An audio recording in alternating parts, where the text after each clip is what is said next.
کی سنت اور فرض کے درمیان صلاۃ الحاجت پڑھنا، فجر کی سنت اور فرض کے درمیان نفل یا صلاۃ الحاجت پڑھنا درست ہے؟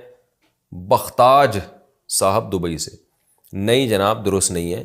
رسول اللہ صلی اللہ علیہ وسلم سے زندگی بھر صبح صادق کے بعد، یعنی جب فجر کا ٹائم شروع ہو جاتا ہے تو اس کے بعد سے لے کے فرض نماز تک 2 سنتوں کے علاوہ کچھ بھی پڑھنا ثابت نہیں ہے، تو لہذا اس میں 2 رکعت سنت ہی پڑھیں گے، اس کے علاوہ کوئی نماز نہیں ہو سکتی۔ ہاں قضائے عمری پڑھی جا سکتی ہے، اس لیے کہ یہ فرض نماز کے لیے یہ وقت ہے، تو جیسے ادا فرض آپ فجر کی پڑھیں گے تو قضا بھی پڑھی جا سکتی ہے اس میں، تو قضائے عمری چاہے فجر کی ہو، ظہر کی ہو، کوئی بھی ہو، وہ پڑھی جا سکتی ہے، اس کے علاوہ نماز پڑھنا ٹھیک نہیں ہے۔ پہلی رکعت میں سورۃ الناس پڑھ لی تو کیا کریں؟ پہلی رکعت میں سورہ ناس پڑھی تو دوسری رکعت میں کون سی سورت پڑھیں گے؟ نیز اگر وتر کی پہلی رکعت میں سورہ فلق اور دوسری میں سورہ ناس پڑھی تو تیسری میں کون سی سورت پڑھیں گے؟ محمد سالم صاحب انڈیا سے۔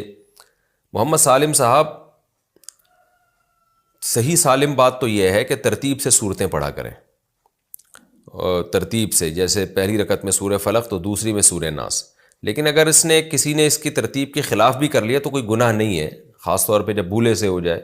تو اگر کسی نے بھولے سے پہلی رکعت میں سورہ ناس پڑھ لی ہے تو بہتر تو یہ کہ دوسری میں بھی سورہ ناس ہی پڑھے وہ، لیکن اگر وہ سورہ فلق بھی پڑھ لیتا ہے تو بھی ٹھیک ہے، بہتر یہ ہے کہ سورہ ناس دوبارہ ریپیٹ کر لے اگلی رکعت میں۔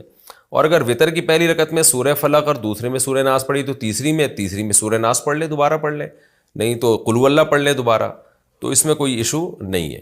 بہتر ہے ترتیب سے پڑھیں، اگر غلطی سے ترتیب آگے پیچھے ہو گئی ہے تو بھی کچھ نہیں ہوتا اس سے۔